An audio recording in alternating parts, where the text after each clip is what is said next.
السلام عليكم ورحمة الله وبركاته. كلنتي وعن وناكسن أصحابتك وحرن بيجك يوتيوب مسكمانك أوفيشيال waxaad ku soo dhawaataan dhacdo xasaasi ah oo markaasi ay la kulantay haweeney nolosha ku silicday ugu dambeynna libin ka gaartay.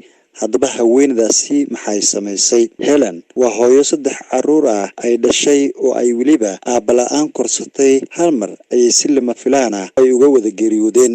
dab gurigeeda qabsaday ayaa hal mar waxaa ku wada gubtay 3 caruur ah oo iyadoo ay dhashay, walaasheed iyo ilmo walaasheed ay dhashay oo qoyskooda guud ahaanba ka koobnaayeen 5 ruux. caruurta inta aysan gooriyoon ka hor waxa ay dhibaatada aadka ugu badan kala kulantay korintooda iyo barbaarintooda. caruurtaasi oo 3duba iskoolla kala duwan wax ka baranayay in aan iskoolka geeyo amaba aan ka keeno waxa ay ahayd mid aad u adag, ayay tiri Helen. 3da caruur ah ee Helen marka ay wada geeriyoodeen ayaa Yosef waxa uu ahaa 13 jir, Yasen oo 5 jir ah iyo waliba Nisran oo 6 jir ah. waxay ahaayeen ubaxyada ay dunida ka fiirsato. Helen maxaa ku dhacay? maalin maalmaha ka mid ah ayay xaafadda qoyskooda oo dhan si lama filaan ah ay isku bedeshay. muddo haatan 10 sano laga joogo oo ku beegneyd 2010kii barqanimo Sabtiye guriga Helen ay ku nooleed ayaa laga maqlay qaylo aad u daran, waxaana gurigeeda hortiisa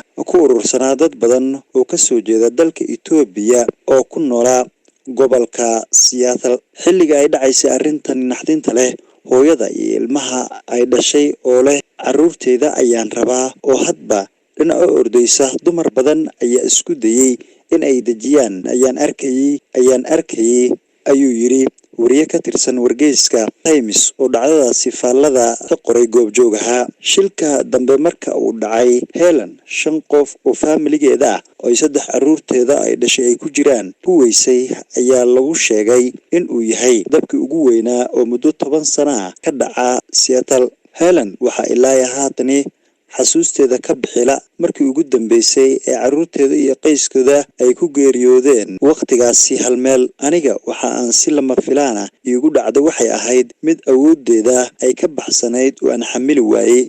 caruurteeda aan ifka ugu jeclaa dabka waan ka badbaadin waayey. ilaa haatan waxaa igu dhib ah in aan dhacdadaasi ka hadlo. ilma ayaa indhahayga ka qobanaysa. runtii dhib aad u weyn ayaa igu dhacay, tiri Helen. marka ay dhulkeeda hooyo ka tegaysay 2 jir ayay ahayd. kadib qoyskeeda ayaa u hayaamay dalka Suudaan muddo 8 sano ah. halkaas ayay ku noolaayeen. Helen markii ay magaalada Seattle ay ka tegaysay waxay ahayd 10 jir. waxbarashada dugsiga sare markii ay ka baxaysay ubad ayay dhashay. mas'uuliyadda hooyanimo iyadoo ay dusha markaasi ka fuushay in caruurteedii ay dhashay ay hal mar shil uga geeriyoodaan. fursadda labaad ee nolosha Helen waxa ay markasta afkeeda aan laga waayin mahadnaqa iyo sharafta ay u hayso hooyadeed iyo dhammaanba shacabka reer Seattle sida ay ugu garab istaageen xilliga masiibada ay ku habsatay. kadib Helen waxa ay bilowday baalkii madooba ee nolosheeda ka soo maray inay u aragto fursad cashar ay ku baranayso, kadibna ay uga gudubto fursaddii labaad ee nolosheeda. wax kasta ilaahay amarkiis ayay ku dhacaan. ilaahayna markii uu dhib kugu keenayo waxaa laga yaabaa wax ka wanaagsan in uu kuu diyaariyey samir iyo dulqaad. kadib waxa uu ilaahay siiyey 2 wiil oo mataana ah oo ay ku andhaqabowsato. waa sababta aan u leeyahay wax kasta amar ilaahay ayay ku dhacanayay, tiri Helen. Helen waxa ay mar walba aaminsaneyd in ay jirto nolol kala duwan tan xanuun badan. Helen waxa ay mar walba ay aaminsaneyd in ay jirto nolol ka duwan tan xanuunka badan ay la kulantay oo sabab u noqon karta farxad iyo bog cusub oo nolosheeda ay markaasi dib ugu soo celinayso. dhibkii gaaray marka loo fiiriyo waxa aan noqon lahaa darbi jiif rafaadsan, cudurna uu weheliyo, balse ilaahay masiibada uu dhacday si aan uga gudbo waxa uuna igu ilhaamay wixii wanaagsanaa oo ahaa in aan qabto, ayay tiri. dhacdo xanuun badan ayay ahayd.